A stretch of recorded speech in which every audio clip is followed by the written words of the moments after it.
Dear students, dear viewers, Assalamu alaikum, and I hope that all of you will be fine. Today I am going to explain for you the summary of the poem Keeping Quiet by Pablo Neruda.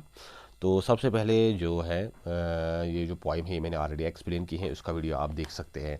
आज हम ये इसकी जो summary है वो हम देखने की कोशिश करेंगे कि इसकी समरी क्या है। तो सबसे पहले पोइट के बारे में थोड़ा बहुत देखेंगे। Pablo Neruda was the pen name and later legal name of this famous Chilean poet Neftali Ricardo Reyes Basalto, who was a diplomat, politician and poet। तो पैब्लो नेरुडा उसका पेन नेम था, कलमी नाम था, और लेटर ऑन ये उसका जो लीगल नेम था, ऑफिशियल नेम था, वो भी था। तो एक्चुअली इसका जो फुल नेम था that was Naftali Ricardo rice बसाल्टो। तो ये एक चिलियन पोइट था। चिली एक लैटिन, एक साउथ अमेरिकन कंट्री है। तो डिप्लोमेट भी था, सफ़ीर भी था एंड पॉलिटिशियन, सियासतदान भी था। He won the Nobel prize for literature in the year 1971। 1971 में इसको लिटरेचर अदब के लिए जो नोबल प्राइज़ का इनाम वो भी दिया गया। ही रोट इन ग्रीन इक which was personal symbol for desire and home. ये अक्सर जो अपनी पोइट्री जो था या अपनी जो ये राइटिंग था वो सब स्याही में लिखता था। तो जो उसने एक पर्सनल सिंबल ली थी, एक अलामत ली थी, फॉर डिज़ायर एंड होप, ख्वाहिश और उम्मीद के लिए। His writings are simple. उसकी जो राइटिंग्स है, उसकी जो लिखाई है, वर्क्स हैं, वो बड़ी सिंपल है। Wire in lies there beauty. यही इसकी जो राइटिंग की, यही इसकी खूबसूरती है, यही इसकी ब्यूटी है कि इसकी जो राइटिंग है वो सिंपल है, लेकिन इसको पढ़ने में या इसको अंडरस्टैंड करने में या इसको आप जब पढ़ते हैं तो आपको इसमें इसकी खूबसूरती नज़र आ जाती है, इसकी ब्यूटी, इसकी वैल्यू नज़र आती है। Originally written in Spanish. असल में ये जो लिखता था that was in Spanish, Spain की लैंग्वेज जो लैटिन ये साउथ अमेरिकन कंट्रीज़ में भी अक्सर बोली जाती है। The essence of this poem is based on the introspection and retrospection. ये जो पोइम है इसकी जो एसेंस है, उसका जो थीम है, वो असल में आप इंट्रोस्पेक्शन, आप अपना एहतिसाब करते हैं, अपने आप को जांचते हैं, एंड रेट्रोस्पेक्शन, और अगर आप पास्ट को देखते कुछ सीखते हैं। When you look at the past. Retrospect, अगर आप अपने पास्ट एक्शंस को देखते हैं और फिर उनसे कुछ सबक लेते हैं, उनसे कुछ नसीहत लेते हैं, ये उस चीज़ पे बेस्ड है ये poem. The poet feel is that some soul searching is needed for us to be at peace with our service and others. जो पॉइंट है पैब्लो नेरुदा वो चाहता है कि that we need some soul searching. हमको अपने रूह को जांचना चाहिए, अपने आप में झांकना चाहिए, अपने जो एक्शंस हैं, अपने जो काम हैं, अपनी जो सोच है, उस पर गौर फिक्र करनी चाहिए। That what are we doing and what we should do. हम क्या कर रहे हैं और हमको क्या करना चाहिए था। तो ये चीज़ ज़रूरी है, need for us to be at peace with our service and others, ताकि हम अमन से रहे, पीस में रहे, अपने आप से भी और दूसरों से भी। क्योंकि अगर हम सोल सर्च नहीं कर पाएंगे, अगर हम अपने आप को ही नहीं समझ पाएंगे तो दूसरे को क्या समझेंगे। And we will be at continuously war with others and our service. हम पूरी ज़िंदगी अपने आप से भी लड़ते रहेंगे और दूसरों से भी लड़ते रहेंगे। सो अमन को बरकरार रखने के लिए, to be at peace with our selves and to be at peace with others, we need some soul searching, we need some retrospection, we need some introspection. Poet जो पॉइंट है वो यही बात इस पॉइंट में कहना चाहता है, कह रहा है। तो इंट्रोडक्शन की जो पोइम है वो इस तरह है। The poem keeping quiet written by Pablo Neruda discuss the need of maintaining peace and silence. जो पोइम है कीपिंग क्वाइट, खामोश हो जाओ या खामोश रहो या खामोशी इख्तियार करो, ये पैब्लो नेरुदा ने लिखी है। ये इस चीज़ की इम्पोर्टेंस को दर्शाती है, इस चीज़ की नीड को दर्शाती है कि हम अमन और शांति कैसे कायम कर सके। He stress upon being quiet and harmless to the human beings. वो इस चीज़ में स्ट्रेस दे रहा है कि हम क्वाइट, खामोश रहे, शांत हो जाए और हार्मलेस रहे, बिल्कुल बेज़रर रहे, किसी को नुकसान न पहुंचाए। टू ह्यूमन बीइंग्स, चाहे वो इंसान हो, एनिमल्स जानवर हो, एंड एनवायरनमेंट, जो हमारे आसपास का जो माहौल है, जो प्रगति है, जो इकोसिस्टम है, किसी भी चीज़ को हम नुकसान न पहुंचाए, किसी भी चीज़ के लिए हम हानिकारक साबित न हो जाए। He suggest that in order to maintain peace and harmony it is required to stop and introspect ourselves. और वो ये भी चाहता है कि अगर हमको अमन चाहिए, अगर हमको शांति चाहिए, पीस चाहिए, तो ये वक्त की ज़रूरत है कि हम कुछ देर के लिए रुके। जो ये हमारी रूटीन है, जो हमारा एक रश है जिसमें हम जा रहे हैं, सभी गुजर रहे हैं, तो उससे हम रुके और कुछ टाइम के लिए इंट्रोस्पेक्ट करें, अपने आप को जांचें, अपने आप पे गौर फिक्र करें कि हम क्या कर रहे हैं और हमें क्या करना था, और जो हम कर रहे हैं वो ठीक है या वो गलत है। तो ये जो पोइम है, ये इसकी इंट्रोडक्शन थी। इसके बाद जो इसकी समरी है वो इस तरह है। Keeping quiet is a peace poem written by Chilean poet Pablo Neruda. Keeping quiet जो है खामोशी इख्तियार करना या खामोश हो जाना, तो असल में ये एक पीस पोएम है जो अमन का दरस देती है। Written by Chilean poet Pablo Neruda. ये चिली एक, जैसा कि मैंने आपको पहले बोला, एक साउथ अमेरिकन कंट्री है।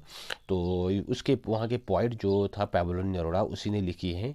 The poet asks humanity to count numbers from 1 to 12। जो पोइम है या जो पोइट है वो इस तरह कह रहा है कि हम 1 से 12 तक गिने, count numbers, 12 being the number of hours shown in clock और नंबर ऑफ ज़ोडिएक साइंस। 12 शायद यहाँ पे जो इशारा है वो क्लॉक की तरह है, क्योंकि इसमें 12 घंटे ही होते हैं, या वो ज़ोडिएक साइंस जो होती हैं उनमें भी वो 12 वो अलग अलग साइंस होती हैं। He requested everyone not to speak because languages create barriers. वो चाहता है कि जो भी हो वो खामोश हो जाए, क्योंकि जो असल में फसाद होते हैं, झगड़े होते हैं, उनकी जो बेस है वो आपकी ज़बान है, आपकी लैंग्वेज है, आपकी बातें हैं। तो ये फसाद की एक तरह की जड़ भी है। अगर आप बातें ज़्यादा करोगे तो ज़्यादा जो इश्यूज़ खड़े हो जाएंगे। So he asks everyone to keep quiet. इसलिए वो चाहता है कि सब खामोश हो जाए फॉर सम टाइम, कुछ देर के लिए, टिल वी अटेन पीस, जब तक कि हम अमन ना हासिल कर सके। The moment when everyone stops moving their body will be very special and different as we have never experienced such a moment before। शायर चाहते हैं कि जब हर कोई अपना जो जिस्म वो शांत करेगा, जो इसकी ये हरकत है, मोमेंट है, वो कुछ देर के लिए रोकेगा, तो ये एक अलग ही एक्सपीरियंस होगा। एक ऐसा एक्सपीरियंस जो हमने इससे पहले कभी नहीं एक्सपीरियंस किया होगा, ऐसा कोई काम जो हमने इससे पहले कभी एक्सपीरियंस नहीं किया होगा।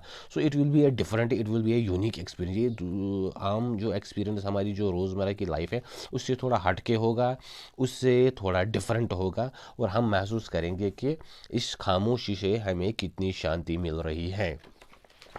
इसके बाद जो पॉइंट कह रहा है that is like this.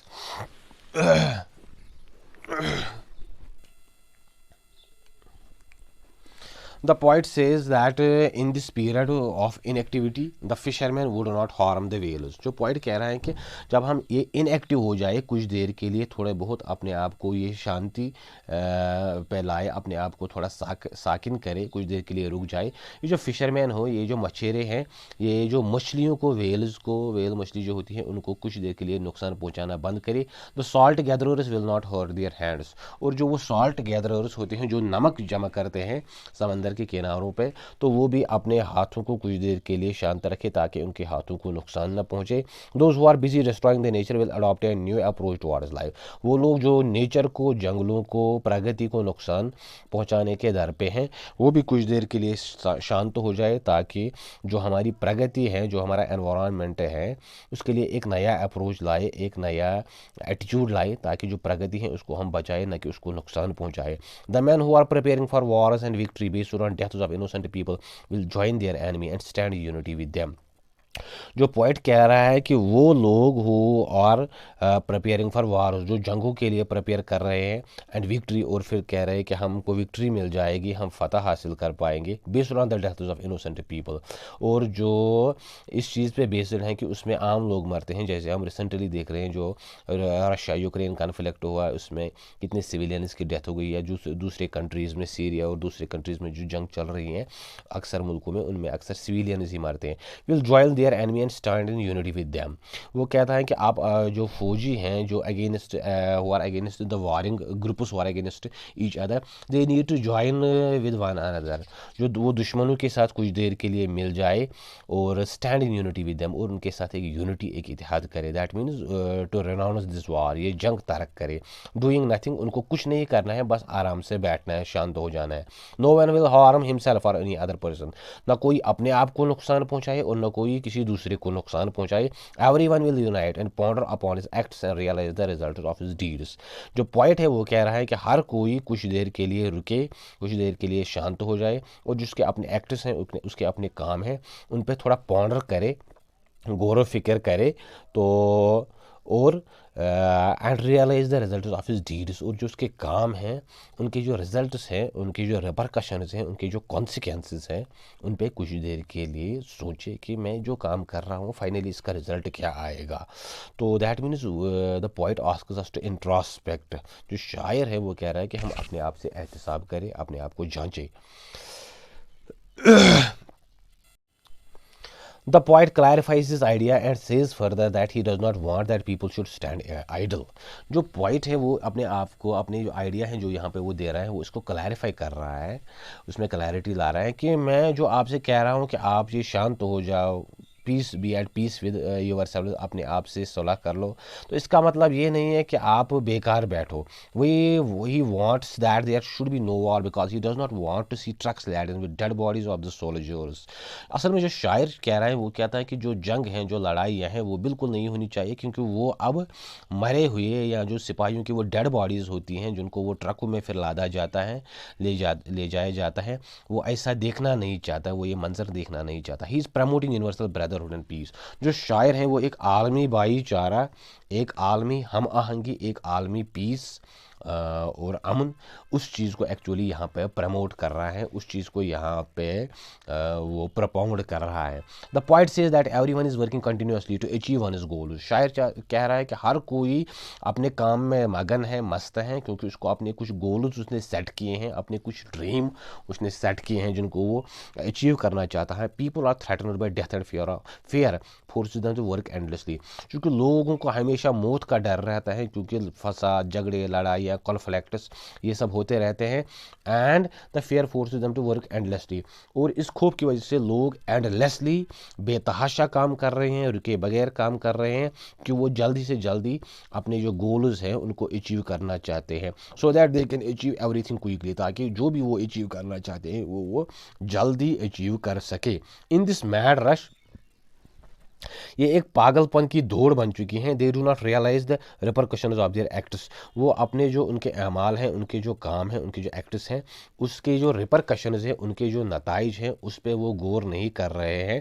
He wants us to pause and come out of the mad rush. वो चाहता है कि हम कुछ देर के लिए रुके, शांत हो जाए, पाज हो जाए, और इस मैड रश, इस पागलपन की दौड़ से बाहर निकले. He wants us to be happy about our achievements and celebrate them. वो चाहता है कि जो भी हमने लाइफ में अचीव किया है, चाहे कम किया है, ज़्यादा किया है, we need to be happy about our achievements. हमको इस पे बिल्कुल मुतमईन होना चाहिए, इत्मीनान रखना चाहिए, एंड सेलिब्रेट देम, और उसकी खुशी मनानी चाहिए. He wants us to overcome the fear of death and to relax for a while. वो चाहता है कि जो मौत का खौफ है हम इसको ओवरकम करें, उस पर काबू पाए, और कुछ देर के लिए रिलैक्स करें, अपने आप को शांत रखें, अपने आप को सुकून में ले जाए. We should know the results of our deeds and celebrate our achievements. हमको चाहिए कि हम जो भी काम करें उसके जो रिजल्ट्स हैं, उसके जो कॉन्सिक्वेंस हैं, रिपरकशंस हैं, वो हम समझें, और जो हमारी अचीवमेंट हैं, जो हमने हासिल किया है, उसको सेलिब्रेट करें, ना कि एक मैड रश, एक दौड़ का शिकार हो जाए जो जिसने हमारी ज़िंदगियों को वैरान किया है, बर्बाद किया है. When the people will remain quiet for a while they will realize the purpose of their lives. Poet चाहता है कि जब लोग कुछ देर के लिए शांत हो जाएंगे तो उनको जो वो रियलाइज़ कर पाएंगे, उनको समझ आ जाएगा कि उनकी ज़िंदगी का मकसद क्या है, असल में वो क्या चाहते हैं. Just like all the creations of the nature undergo a rebirth with the change of seasons, similarly keeping quiet will be a rebirth for the human soul. शायर कह रहा है कि जैसे हर जो नेचर की क्रिएशन है वो रिबर्थ में चली जाती हैं, जैसे वो पहले वो पेड़ पौधों के वो पत्ते जड़ जाते हैं, फिर वो स्प्रिंग के सीज़न में फिर से उगते हैं, फिर से निकल आते हैं, तो वैसे ही जब कोई चीज़ नेचर की रिबर्थ कर जाती है, तो पॉइंट कह रहा है कि वैसे ही जब हम खामोश हो जाएंगे तो हमारा जो ह्यूमन सोल है, जो इंसानी रूह है, वो एक रिबर्थ में चला जाएगा, फिर से ज़िंदा हो जाएगा, एक रेनेसेंस आ जाएगा, हम दोबारा से उठ खड़े होंगे और अपने असली जो हमारा गोल है, जो हमारा असल में मकसद है इस दुनिया में आने का, वो चीज़ हम समझेंगे. It will give a new meaning to our life. इस शांति से, इस खामोशी से हमारी ज़िंदगी में एक नया मीनिंग, एक नया जो मतलब, एक नया जो हमारा असल में यहाँ पे आने का मुद्दा, मकसद है इस दुनिया में, वो चीज़ हम समझ पाएंगे कि हम क्या कर रहे हैं और हमको क्या करना चाहिए. Again the point says that he will come till 12 and asks everyone to remain quiet while he leaves. इसके बाद शायर कह रहा है कि वो फिर से 12 तक वो दोहराएगा जो ये गिनती है, and asks everyone to remain quiet, और वो चाहता है कि सब खामोश हो जाए, व्हाइल ही लीव्स, जैसे ही वो निकलेगा. सो डियर व्यूअर्स, ये एक बड़ी ज़बरदस्त पोइम है, थोड़ा बहुत इसमें वो फिलोसफिकल टाइप का मीनिंग है किसी हद तक, क्योंकि यहाँ पे इंट्रोस्पेक्शन की बात हो रही है, रेट्रोस्पेक्शन की बात हो रही है, पीस की बात हो रही है, तो एक ह्यूमन सोल, इनर सेल्फ की बात हो रही है. फाइनली जो पॉइंट है वो असल में कहता है कि that we have, if we have to maintain peace, finally जो पॉइंट कह रहा है कि अगर हमको पीस चाहिए, if we have to maintain peace and harmony in this world, that we have to keep silence, we have to be at peace with our selves. हमको सबसे पहले अपने आप से अमन करना है, अपने आप को शांत करना है, तभी हम दूसरों के साथ शांति से रह सकेंगे। और we have to do the soul searching, हमको अपना जो सोल सर्च है उसको सोल है उसको सर्च करना है कि हम असल में हमारी रूह क्या चाहती हैं। तो तभी हम ये पीस और हारमोनी और दूसरी चीज़ें ये हम अचीव कर सकते हैं, जिसके लिए आज का इंसान तरस रहा है, आज की दुनिया तरस रही है। सो डियर व्यूअर्स, ये थी पोइम पैब्लो नेरुदा की कीपिंग क्वाइट। तो बड़ा ही ज़बरदस्त पोइम है, इसका एक पढ़ने का एक अलग ही मज़ा है पोइम का, जो हमने महसूस किया after going through this poem. तो उम्मीद है आपको ये ज़रूर ये वीडियो समझ आई होगी, और जो पोइम है उसका जो कॉन्टेक्स्ट है या उसका जो डीप मीनिंग है वो आपको समझ आया होगा। तो चैनल को शेयर करें, सब्सक्राइब करें, बेल आइकन पे क्लिक करें, और ताकि जो और आने वाली वीडियोज़ हैं वो भी आप तक पहुंच सके। Wish you all the best and thank you.